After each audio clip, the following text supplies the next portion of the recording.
the right for workers to have dignity. All these movements started from here. So it is very apt and very right that we should get all the support from Northwest and from Bradford, from Yorkshire and Northwest for the Kashmir cause, which is a just and a cause about human rights. Thank you very much, Chair. I'm a guest with the delegation. Raja Sahab, I'd like to say this, that when General Saab rang me about 4 weeks ago, saying he's bringing a unique delegation to the UK, I specially requested, he said he wants to interact with the community in particular. And I said to the General Saab, I said, look, General Saab, everybody they come to London, they must come to Manchester. And he kindly accepted, and I liaised with the Zahoor Saab, and I hope that this is the platform now that the message will be taken to Pakistan. Thank you, Zahoor Saab, for this. I'd like to say next thing, General Saab, is this, that no one has done more in Parliament for human rights, for people of Palestine and Kashmir. I attended 2 meetings myself with Yasmin Qureshi. Who is Yasmin Qureshi? Although she's a member of Parliament here, for the people here. But we throughout Britain look at her as not a member of Parliament here, but our pride and joy for whole of Britain.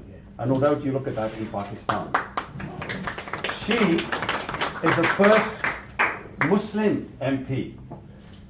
And there are nearly 3.5 to 4 million Muslims growing by every hour as I speak, sir.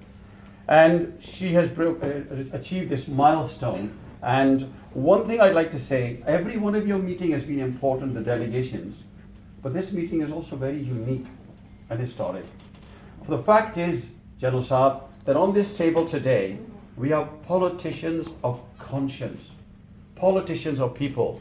You, one person, I know you owe your loyalty to Pakistan and the people of Pakistan and not to a political party. Same with Kassar Saab, you brought here, we're privileged and proud. Same man here, stood for independence, did everything he possibly can for the people, by the people.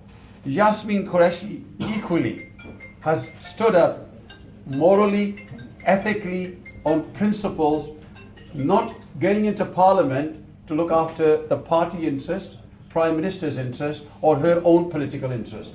She's one lady, she's getting there on merit and on principles, and we are proud. When she said, I'm over-promoted, actually she is a most humble person. I think she's under-promoted, and for the Labour Party, she is an asset to have the first Muslim elected woman, not only a Pakistani. Please take this message to the right people. We are proud of her, and she is the backbone of British politics for multicultural, ethnic minorities, British Asians, no matter who they are. She's the voice for all of us. And General Saab, I now would like to speak to our MP, Liz McGuinness, who has just recently taken over Foreign Office.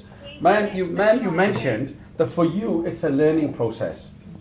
And I hope that today here, there are wise men here. But I would like to say this to you, that when the Soviet Union wanted to come through into the warm waters of Hormuz and wanted to choke the West, because that's where the heart is for oils and everything, and wanted to choke Britain and America, the whole of Europe, who stood up, prevented the Europe and Britain from being choked? Was these men there in our uniform, the General Saab, okay? They are the men responsible for dismantling the Soviet Empire. They are the people. When Mrs. Thatcher traveled personally on more than any prime minister, and one of the most prolific prime ministers of this country, when Mr. Reagan, they said, where are you taking me? He went to the hills. He said, I've never seen this since the John Wayne films, such rough terrain. But they went many, many times. But no prime minister bothers going to Pakistan now. They go different directions. You've abandoned these great generals of ours. If the top 10 generals decided to fight, he took the command on his front and fought rigorously. And today he's taken his uniform off and is still fighting for justice and fairness and equality.